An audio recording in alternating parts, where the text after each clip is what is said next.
Hello my family, same day, different video. I am actually trying to give you all a video.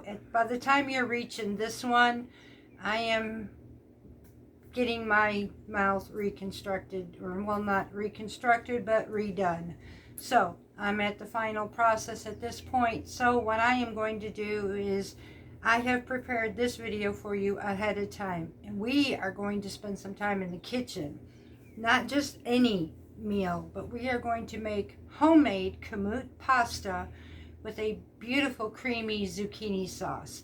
I am serving this as a side dish as we speak for this evening with our chicken meal. So I thought I'd share this meal with you in case anybody was interested in wanting to have this one yourself. The reason I chose Kamut, number one, it does not spike my husband's blood sugar. Number two, it has a beautiful nutty flavor for a home milled pasta. So without further ado, let's go to the kitchen because we've got some cooking to do. All right, y'all, the last time I made this recipe, I told you that it was extremely sticky, and it was, but there were certain things that I happened to have missed when I done this, so we're going to try it again. One major key component was to measure out or weigh my flour.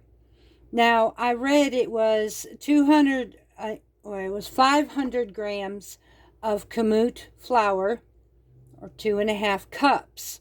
So I opted to do the 2.5 cups, and I actually did not have enough. I weighed it out, and it depends on the size of your wheat berries and everything else. I did not have, even at 2.5 cups of flour, I didn't have 500 grams of flour. So I weighed it out this time, and I now have 500 grams. It's still going to be sticky at first, but it will incorporate as time goes on. So we now have 500 grams of milled Kamut flour, and I'm going to add 7. We have our farm fresh eggs, and I'm going to add 7 farm fresh eggs to this. So I'm going to actually break my eggs into a bowl. I'm going to whisk these up, and then I'm going to add them inside of our flour, and I'll be right back. Okay, so the last time I did this, I was going to be the person that I'm going to do this by hand. Well, not this time. I could opt to make the well and add my eggs in, and honestly, I don't feel like dealing with all the messes. The lady who did this was Brainstorm, and I'm going to do just the same thing. So if it's cheating a little bit, so be it. I'm going to cheat a little bit because I am actually going to start my pasta mixed in my large KitchenAid, and I'm going to do it that way until it comes together, and then I will knead it the rest of the way. It will be sticky and I will have to work with it, but it's going to be worth it. So I have my 500 grams of Kamut flour, and now I'm going to add 7 eggs to this. Now, not all my eggs are the same size, so it will, we will go through this and see what we need.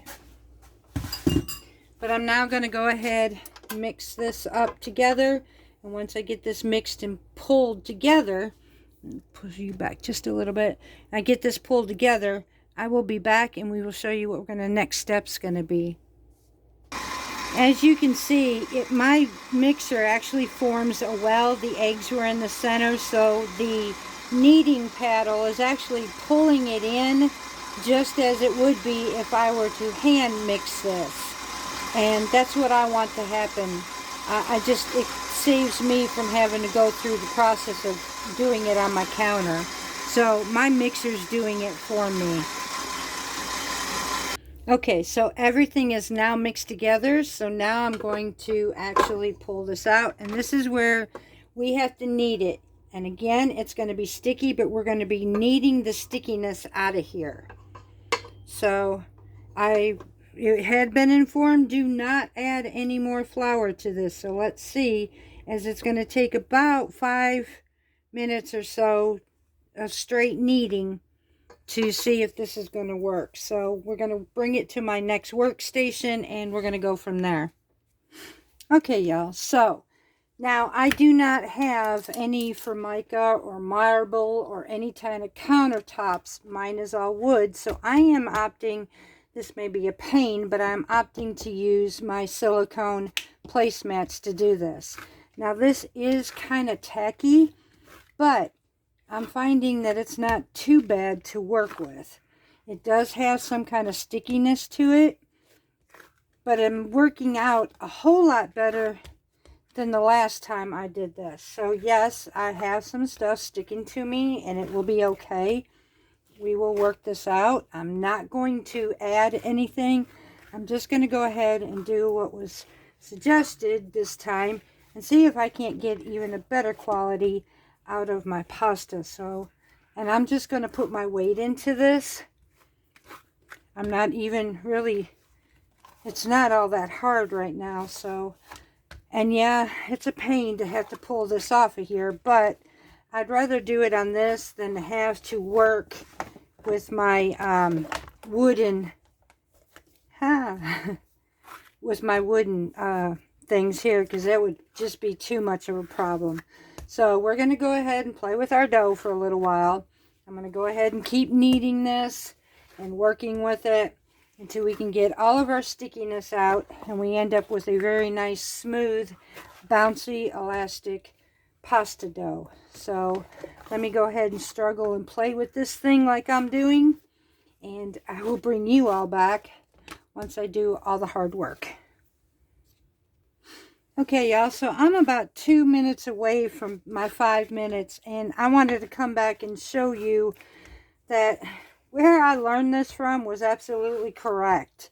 I will be putting in the description box below the person who I actually learned this recipe from, and my mistakes. I'm coming back to it this time because I told you I wasn't giving up versus that first time. So using the mixer absolutely worked really well for this in the beginning.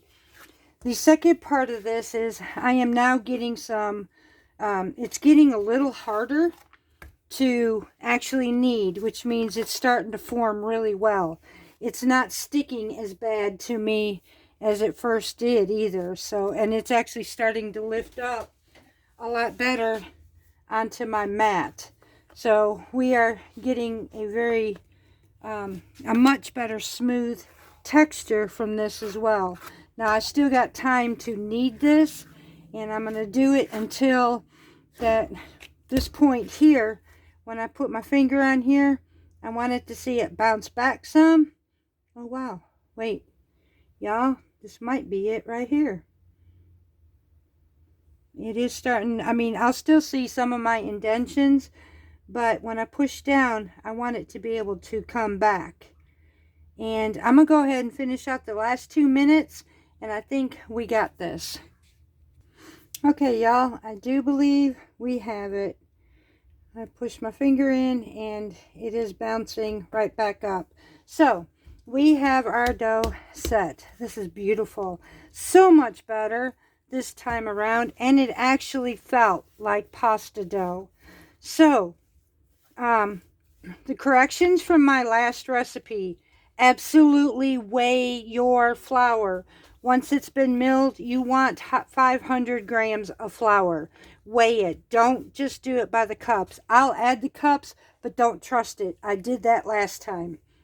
My eggs are definitely different sizes, but the 7 eggs absolutely work to this. There's no water.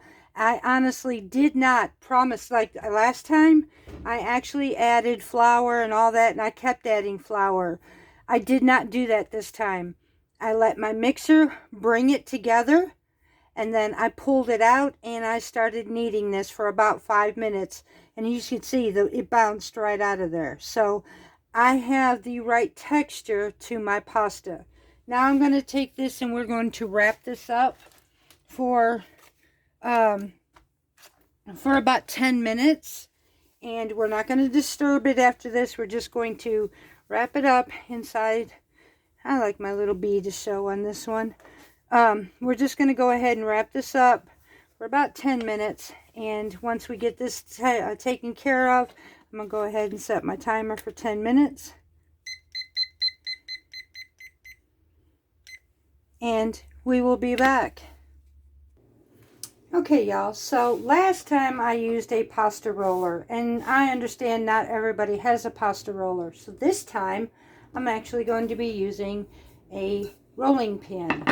I still have this. This is a long story on this one. I've had this pastry cutter, Lord have mercy.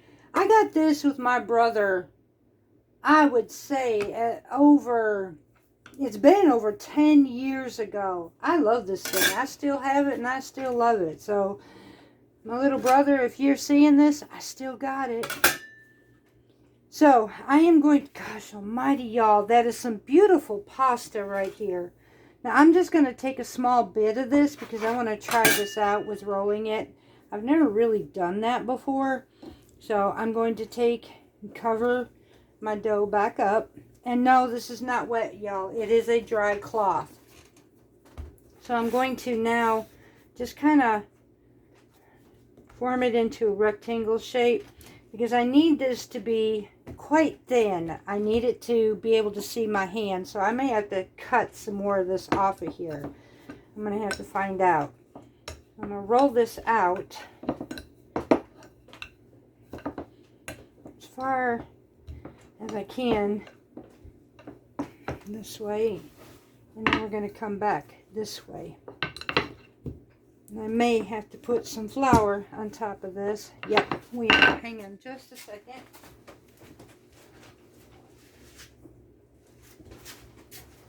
Now this is where we can put flour on here. It's actually not going to matter because when we put this pasta into the water, it's actually going to come off of it. So it was just we did not want to add some while we were mixing it. See, I should have put this also at the bottom of it. So we're going to go ahead and do that because this can still stick. And I just might go ahead and use my pasta machine on this as well. But I wanted you all to know that you can do this by hand. And you can roll it out like this.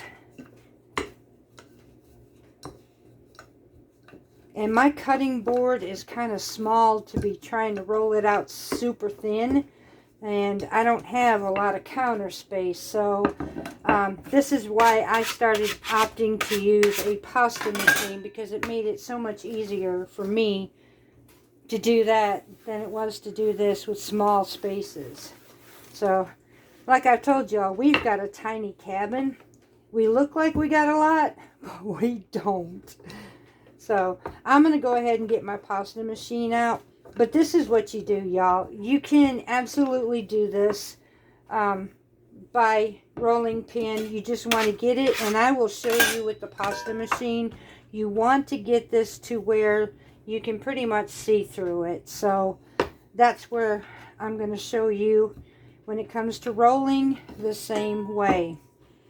Go ahead and do this. Okay, I'm going to have to move this in half because I'm going to put this through my machine. I'm going to fix this back up. Alright, I'm going to set up my pasta machine, and which is non-electric, y'all. It's a hand crank as you've seen it. So I'm going to go ahead and get that set up, and I will be back. Okay, y'all, so now I can be able to do this a lot better. I'm going to go ahead and flour both sides of my pasta here because I do not need this sticking like it is doing, and it will stick together, so you want to be able to keep it just dusted.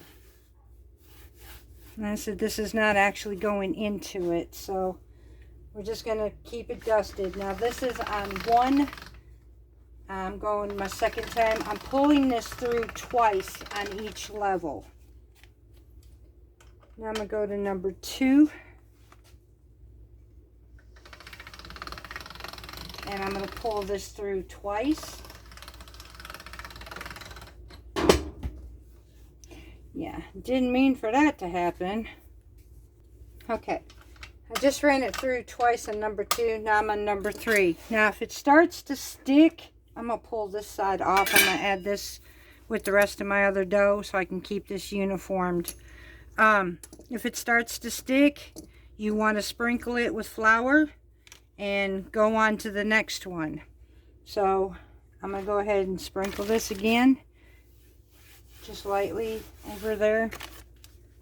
And on the other side, I still got plenty enough. So now I'm going to run it through on the number 3 setting. And I'm going to run this through twice.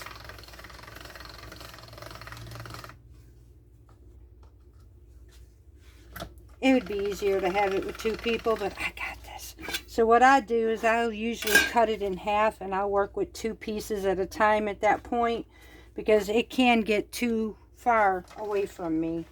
So I'm going to go ahead and run this through again. Now we're going to go on number 4. Run this through twice.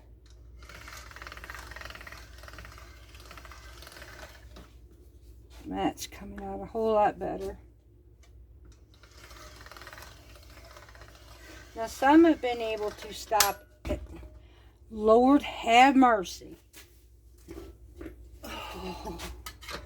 Sometimes it would be nice to have modern day things, but I got this.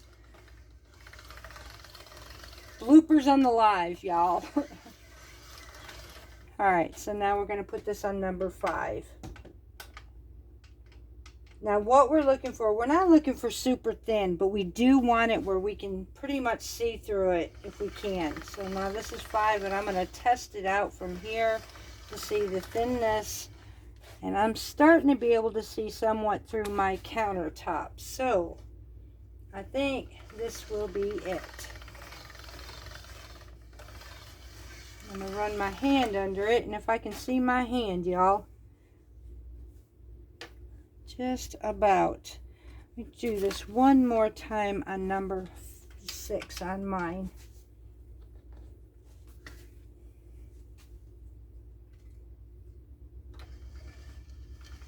Trying to keep this from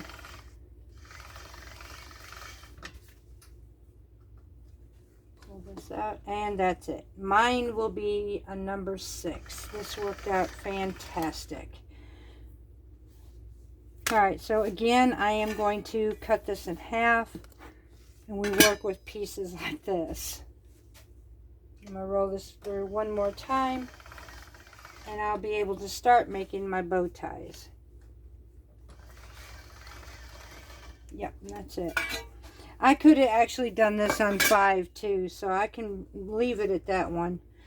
So this will work. So now what I'm going to do, hopefully you can see this, is I'm going to use my pastry wheel. Now I'm going to use the fluted edge ones, and I'm going to come through here pretty much down the center of this, like so. And I'm going to come through, I'm going to go ahead and take this edge right there, pull this aside, add this to my other awaiting pasta over here. Now I'm going to come through and make these little squares just like so. About a little 1-inch type squares. These don't have to be perfect, and this could be some really big ones. So I'm going to go ahead and pull this off and show you how we're going to do this. Now you're going to take the center, if you can see here, you're going to take the center and we're going to fold it in just like so. You're going to ruffle it in there. You're going to pinch the edges, and you've got yourself a little bow tie. We take it over here to our pan, which you will see here I have that is floured. You want to make sure your pasta is floured. You do not want this sticking while it is drying. We're going to let this dry for about 30 minutes. Now I could have actually went a little, there we go, that's a prettier one right there, just like that. So I'm going to go ahead and finish the rest of my little bow ties. And like I said, it's just, you're taking this and you're going right down the middle and just kind of ruffling it up just a tad bit, pinching it together until you have a bow tie. Then you're going to dust it with flour and set it aside. Go ahead and pinch this again. You want it to stick together. And then add it with your rest. So, now we're going to go ahead and finish our bow ties, because that's what we're going to have with our pasta tonight. Little bow ties. And there we have it, y'all. That is actually plenty enough for 2 people for a side dish. We will have leftovers. So they're so adorable. Who needs store-bought when you can make homemade Kamut pasta and bow ties? I just love them. So now we're going to go ahead and let these dry. We're going to set these aside for about a half hour. In the meantime, I'm going to go ahead and start making up our cream sauce for our pasta. Okay, y'all, so now we're going to work on our zucchini sauce. What we're going to need is 2 medium-sized zucchinis or 2 small zucchinis. We're going to need 5 cloves of garlic, but these are so big, I'm going to use 3 extremely large ones. And I'm going to need at least a medium-sized onion. Now, what we're going to do, mise en place, basically. My chef friend always told me mise en place is very important. So we're going to just slice these up, not very big. I can actually even want smaller. But we're just going to cut these down, and we're going to make them pretty much into bite-sized pieces. Just like so. We're going to do that to both of these zucchinis.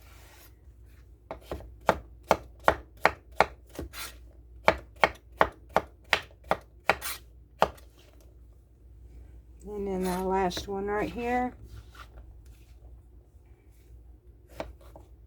And come down here.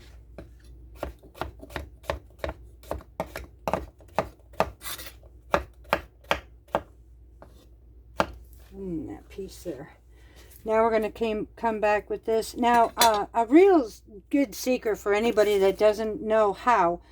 I never cut the ends of the roots off. The reason I don't is because I got so sick and tired of crying over an onion.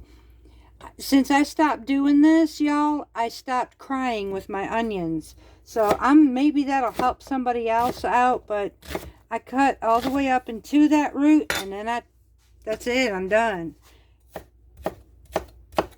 And I just chop these up again, just like we did the zucchini.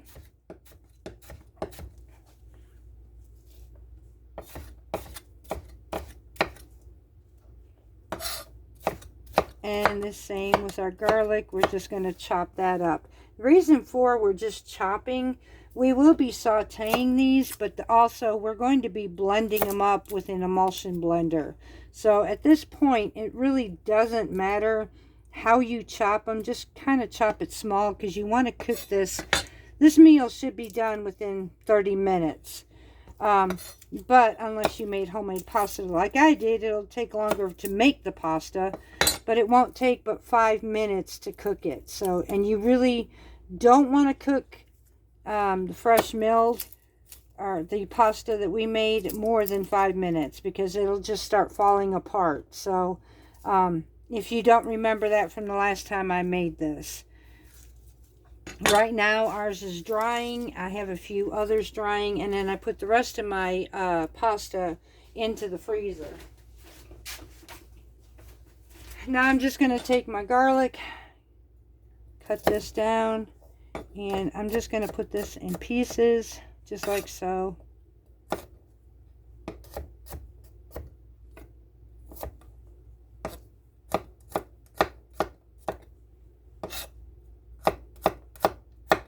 And that's it. Now, I'm going to turn on my stove, take about 2 tablespoons of olive oil into my pan, Now I'm going to bring this up to heat point. Once it's at the heat point, we will be right back. Okay, y'all, so our vegetables, our oil is heated up. So now we're just going to go ahead and add our vegetables. Everything that we just chopped, we're just going to add this to our pan.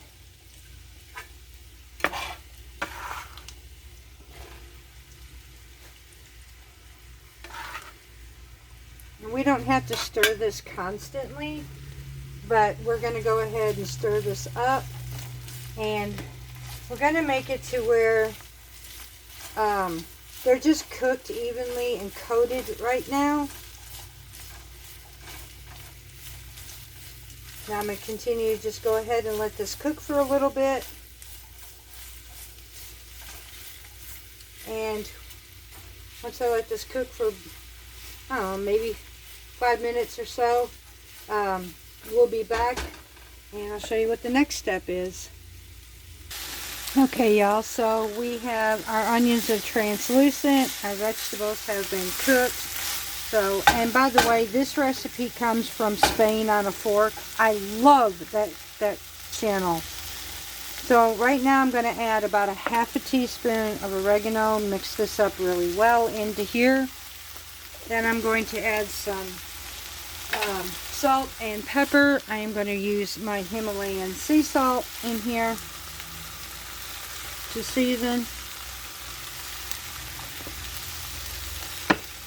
Fresh cracked pepper.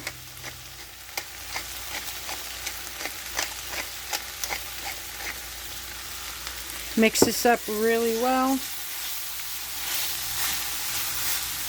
And then we're going to add 1 cup of water to this.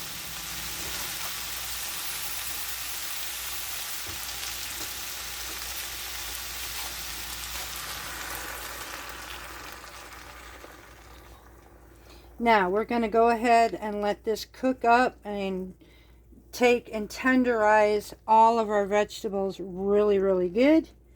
We're just going to leave this cook. And at that point, we will be back. In the meantime, I've got my pasta water heating up and ready to get started for our pasta, because this will not take long after this. So we're going to go ahead and let our vegetables cook, and when they're done, we will be right back. Okay, y'all, so about 5 to 7 minutes, you're looking for the zucchinis to become translucent, and to which ours is. So now I'm going to turn this off. I'm going to pull this off the heat. I'm going to let this cool down for just a little bit.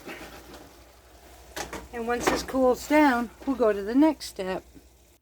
Okay, y'all, so instead of using my emulsion blender today, I am actually going to be using just my regular blender. And I'm going to be adding these ingredients inside of here. And then we are going to literally puree this up to make a sauce out of it.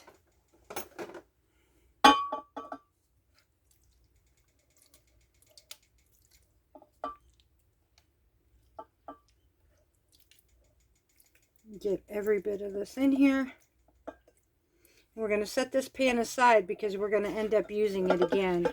Right now I'm going to put everything in here. Now I did use a cup of water, but you can change this recipe up if you wanted to. You can add a cup of white wine to it if you didn't want to use the water. So I thought I'd let you know that too, and it would probably advance the flavor a lot more.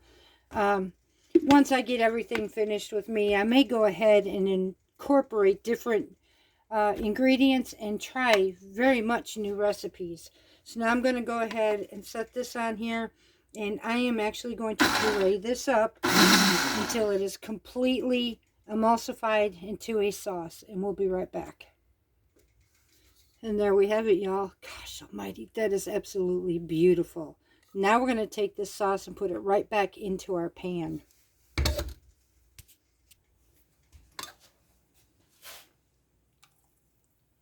Oh, y'all, that is so pretty. In the sense of it, I mean, that is actually a really nice looking sauce. We're going to test this out in just a minute, see if I need to adjust any salt and pepper to it or not. So I'm going to go ahead and get all of this ingredients in there. And once we get it back, or once I get this finished, I shall be right back with y'all. Okay, y'all, so our pasta water is now boiling, and it's time for me to put in our bow ties. Now these have been sitting for about a half hour and they dried, so this is absolutely perfect. I added salt to my water. Oops.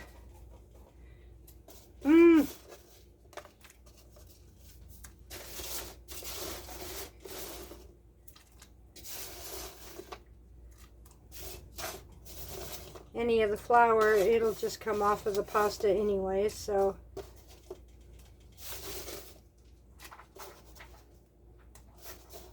now I'm going to give this a quick stir, and then we're going to set this for, after it comes back up to a boil, for 5 minutes. So I'm going to go ahead and let this come back up to a boil, and I will set this for 5 minutes and we will cook our pasta.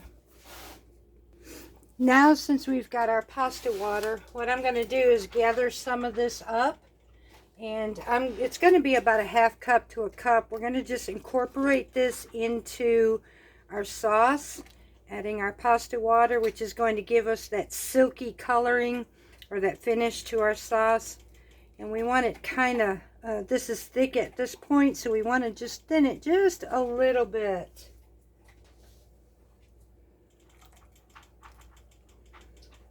Oh, this is looking so beautiful. And the flavor, my goodness, y'all. It is absolutely beautiful. And just a little bit more of our pasta water to this.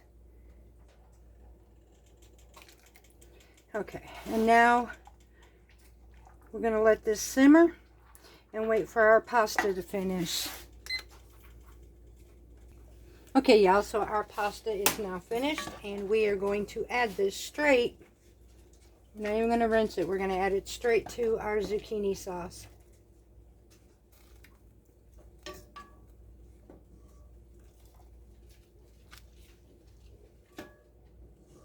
Y'all, this is absolutely gorgeous.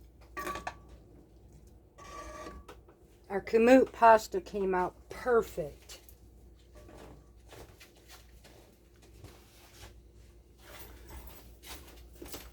Now I'm just going to mix this all together. And we are also going to add about a half a cup of shredded parmesan. Or so. Oh my goodness, my goodness, my goodness, y'all. This is beautiful. So, I got our chicken cooking in the oven. I'm going to turn this off right now. We're going to set it aside. We're going to wait for our chicken, and we will serve our plate. Once our plate is finished, we will serve it up, and I will show you the finished product. And there we have it, y'all. We have our baked Mediterranean seasoned chicken. And we have, which this would probably have looked a lot better, I would say, if it was made with store-bought pasta. But it's made with the, let me see if I can find a, there we go. It's made with our homemade bow tie Kamut. So this is an amazing flavor. And even it was greatly hubby approved. He's like, wow, this is so different, and he really liked it. So we will be testing him later again on this. If he comes back going twice, doing good after eating this, I'm not going to test him no more. Kamut will be the way to go. So, much love to each and every one of you from Parton's Heritage Homestead. I will put the recipe in the description box below. Y'all, I'm not sure when I will be able to come back, but I promise you I will. I am looking at doing a whole lot more videos, probably some breakfast videos, some lunch videos, Mediterranean styles in ways that I have not been able to eat before that I'm going to be able to now. So I am looking forward to many, many more beautiful dishes to come, because I am getting very serious after this with my health. So I love you all. Thank you for being patient with me and waiting upon me. Thank you for your prayers, your hugs, and your love. I love my family to pieces. So, and before I get emotional, I'm going to sign off. Love you all. Until next time, much hugs your way from Parton's Heritage Homestead.